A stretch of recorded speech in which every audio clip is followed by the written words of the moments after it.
नूर मुकद्दम कत्ल केस में Islamabad high court के जस्टिस आमिर फारूक ने समाअत की है और मरकजी मुलजिम ज़ाहिर जाफ़र के वालिदैन की दरख्वास्त ज़मानत पर जो फैसला है वो भी महफूज कर लिया है। और अदालत का कहना है कि ये केस हमारे मुल्क में क्रिमिनल केसेस का मुस्तकबिल तय करेगा। याद रहे कि मरकजी मुलजिम ज़ाहिर जाफ़र के वालिदैन जाकिर जाफ़र और इस्मत आदम जी ने डिस्ट्रिक्ट कोर्ट से अपनी ज़मानत मुस्तरद होने के बाद इस फैसले को इस्लामाबाद हाई कोर्ट में चैलेंज किया था। और दौरान समाअत इस मुकदमे के मुद्दई और नूर मुकद्दम के वालिद शौकत मुकद्दम के वकील शाह खावर ने मुलजिमान की तरफ से दायर की गई जो अपीलें हैं उनके खिलाफ दलाइल देना शुरू किए। वकील शाह खावर ने अदालत से कहा कि हमने केस में गैर ज़रूरी गवाहान को शामिल नहीं किया, हम इंतहाई जल्दी ट्रायल मुकम्मल कर लेंगे, ज़मानत ना दी जाए। और शाह खावर एडवोकेट का यह भी कहना था कि शवाहिद के मुताबिक वालिदैन मुलजिम से राब्ते में थे, जुर्म से उनका ताल्लुक है, ये इंतहाई बहीमाना कत्ल था, इसमें ज़मानत ना दी जाए। अच्छा नाज़रीन, समाअत के दौरान पुलिस ने अदालत को बताया कि जी FIA से हमें मोबाइल फ़ोन्स की जो फोरेंसिक रिपोर्ट है वो आना बाकी है और अदालत ने इस्तफसार किया कि क्या इस मुकदमे से जुड़े हुए तमाम अफराद के मोबाइल का रिकॉर्ड हासिल कर लिया गया, जिस पर अदालत को बताया गया कि मरकजी मुलजिम ज़ाहिर जाफ़र के फ़ोन की जो स्क्रीन है वो टूटी हुई थी, जिसकी वजह से इस जो मोबाइल है उससे किए गए जो पैगामात हैं उनको सही तरीके से नहीं पढ़ा जा रहा। और मकतूला नूर मुकद्दम के ज़ेर इस्तेमाल जो मोबाइल फ़ोन था उसका पासवर्ड नहीं है क्योंकि उसके पास iPhone था, जिस पर बेंच के सरबरा ने हैरत का इजहार करते हुए कहा कि इस दौर में भी मोबाइल फ़ोन को नहीं खोला जा सकता। जस्टिस आमिर फारूक ने रिमार्क्स में कहा कि आजकल बहुत एक्सपर्ट मौजूद हैं, सब कुछ कर लेते हैं और बदकिस्मती से कहना पड़ रहा है कि मार्केट से कोई हैक। अब तक समाअत को देखते हुए केस के मुतालिक क्या राय कायम की जा सकती है, इस पर बात करने के लिए मेरे साथ मौजूद हैं नूर मुकद्दम कत्ल केस में मुद्दई के वकील शाह खावर एडवोकेट। बहुत शुक्रिया आपका शाह खावर साहब। पुलिस की जो अब तक की तफ्तीश है उससे आपको क्या लगता है कि मुलजिम ये जो ज़ाहिर जाफ़र हैं इसके वालिदैन का क्या किरदार था इस कत्ल में? देखिए, अभी इस मुकदमे की जो चालान है तो वो नामुकम्मल है, लेकिन वो पूरे तकरीबन 95% जो तफ्तीश है उसका वो अहाता कर चुका है। वो जो ट्रायल कोर्ट है उसमें चालान पेश हो चुका है और उसमें आज जो उसकी जो पहली समाअत थी उसमें जो मुलजमान हैं उनको चालान की जो कॉपियाँ हैं और उनकी जो उनके ख़िलाफ़ बयानात हैं वो सारा मटीरियल उनको जो कि ज़ाब्ते की कार्रवाई है उनको देनी पड़ती है फ़र्द जुर्म आयद होने से पहले, तो वो आज दे दी गई है। आज उसके साथ साथ जो इस्लामाबाद हाई कोर्ट में एक ऑनरेबल सिंगल जज के पास जो मरकज़ी मुलज़िम है उसके वालिदैन की जो ज़मानत की दरख्वास्तें थी, इस पर तो जो डिफेंस कौंसल हैं उन्होंने तो इस पर बड़ी एक तवील बहस की जो कि 3 दिन तक जारी रही मुख्तलिफ वक्फ़ों से। आज हमने उसके ऊपर अपनी मारूज़ात पेश करनी थी जो कि हमने अदालत को असिस्ट किया और हमने इंतहाई इख्तसार के साथ जो ज़मानत की दरख्वास्त में या उस समाअत में जो बहस होनी चाहिए हमने अपने आप को उस हद तक महदूद रखा और हमने एक सरसरी तौर पर जायज़ा लिया है कि वो क्या इल्ज़ामात हैं जो कि बज़ाहिर इन मुलज़मान को कनेक्ट कर रहे हैं इस कत्ल के इक़दाम में या उनका क्या किरदार है। तो उनका किरदार तो बड़ा वाज़ेह है, देखें, और चालान में भी उसके ख़िलाफ़ जो शहादतें वो यही हैं कि जिस दिन ये वक़ुआ हुआ कत्ल का, वक़ुआ के पहले भी और वक़ुआ के बाद भी वो जो मरकज़ी मुलज़िम है उसका राब्ता अपने वालिदैन के साथ रहा, उनका बहुत सारे और लोगों के साथ रहा, जैसे थेरेपी वर्क्स वाले थे। उन्होंने बजाय इसके कि वो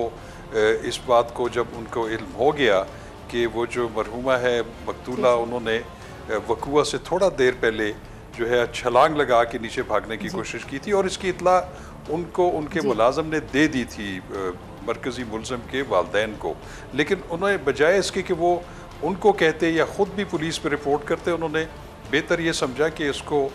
थेरेपी वर्क्स वालों को बुला के मुबैना तौर पर जो शहादत है उसको ख़त्म करने की कोशिश की जाए। तो ये उन पर इल्ज़ामात काफ़ी संगीन है और उन पर अयानत जुर्म का जो है वो भी एक इल्ज़ाम है जिसको अदालत देखेगी। जहाँ तक इस ज़मानत की दरख्वास्त का ताल्लुक़ है वो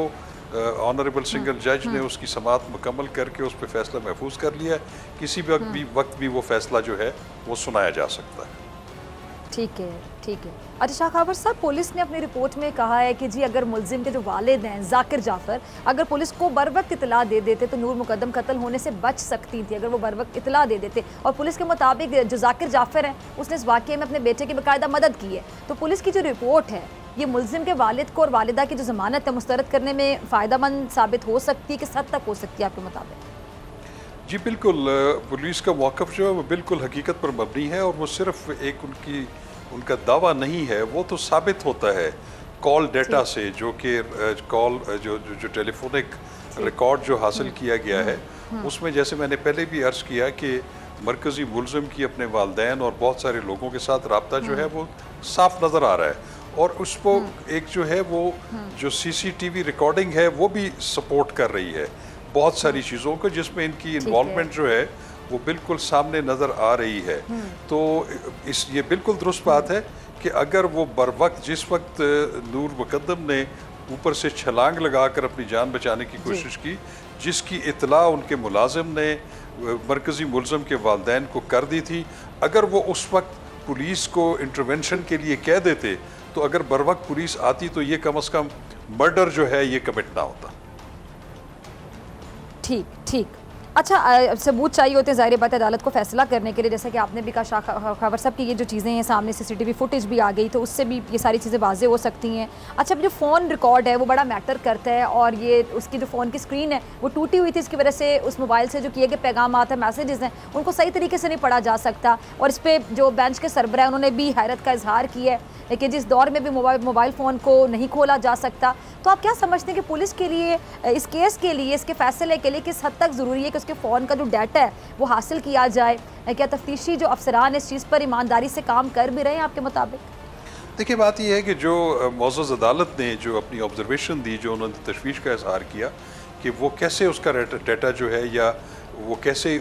मतलब कि उसका कोड नहीं किया जा सकता, आजकल जदीद टेक्नोलॉजी है, उनकी बात किसी हद तक दुरुस्त है। लेकिन मैं इसमें पुलिस को भी मोरद इल्ज़ाम नहीं ठहराता, चूँकि पुलिस के पास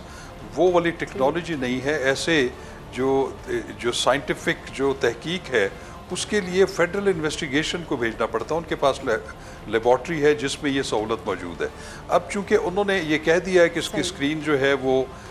डैमेज थी और आप इसको ठीक करवाएं, तो वो इतना सिंपल नहीं होता। उसकी वजह ये है कि ये जब ये पूरे मुकदमे का चालान अब ट्रायल कोर्ट को चला गया है, तो पुलिस ने अब जो कुछ करना है वो FIA ने अगर वो माल मुकदमा वापस भेजना है तो वो अदालत में भेजेंगे, तो अदालत के बाद फिर ये पुलिस उसको रिपेयर करवा सकती है। इसमें कोई ऐसा दूसरी राय नहीं है। और ये मैं आपको बताऊं कि इस शहादत के अलावा जो कि अभी आनी है, 95% के करीब जितनी भी शहादतें हैं वो मिसल के ऊपर सफ़ा मिसल पे आ चुकी हैं, चालान का हिस्सा हैं। और ये भी किसी वक्त इसकी रिपोर्ट आ जाएगी और वो भी जो नामुकम्मल चालान है उसके साथ सप्लीमेंट होके वो चालान मुकम्मल हो जाएगा। तो लिहाजा उसके ना होने से ऐसा नहीं है कि इस केस का ट्रायल नहीं चल सकता, वो चलना शुरू हो गया है। ठीक है, ठीक है। अच्छा, शाह खबर साहब, अदालत में तफ्तीशी ऑफिसर का कहना था कि जो मुलजिम की जो वालिदा हैं वो रिहेबिलिटेशन सेंटर की कंसल्टेंट हैं और मरकज़ी जो मुलजिम है ज़ाहिर जाफ़र वहाँ पे ज़ेर इलाज भी रहे हैं, तो लेकिन इसका कोई सबूत अभी तक सामने नहीं आया। और इस सेंटर के जो अफराद हैं उसका क्या ताल्लुक है अब तक इस केस में कुछ सामने आया? इस हवाले से भी नाज़रीन को प्लीज़ ज़रा आगाह कर दीजिए। देखिए, बात यह है कि ये तो बिल्कुल हकीकत है, मुसलमा हकीकत है कि जो मरकज़ी मुलजिम की वालदा हैं इस्मत जाफ़र जो हैं, वो ये जो थेरेपी सेंटर है जिनके लोगों को उन्होंने बुलाया, वहाँ पे वो यकीनी तौर पे एज अ थेरेपिस्ट काम करती रही हैं, इसमें कोई दूसरी राय नहीं है। और उसमें जो मरकज़ी मुलजिम है ज़ाहिर, वो भी कुछ अरसा वहाँ पे कुछ थेरेपीज़ लेता रहा, लेकिन उसके बाद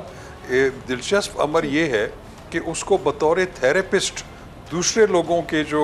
नफ्सियाती छोटे मोटे मसाइल हैं उनको ठीक करने के लिए उनको भी as a counsellor, as a therapist उनकी खिदमत भी हासिल की जाती रही है। ठीक। अच्छा शाह खबर साहब, ये अब जो 6 अक्टूबर की तारीख फाइनल हुई है फ़र्द जुमायत करने की, ये तो ओपन एंड शट केस है, फिर इतनी देर लग रही है, उनको जल्दी सज़ा हो जानी चाहिए, क्या कहते हैं? अब कब होगी सज़ा?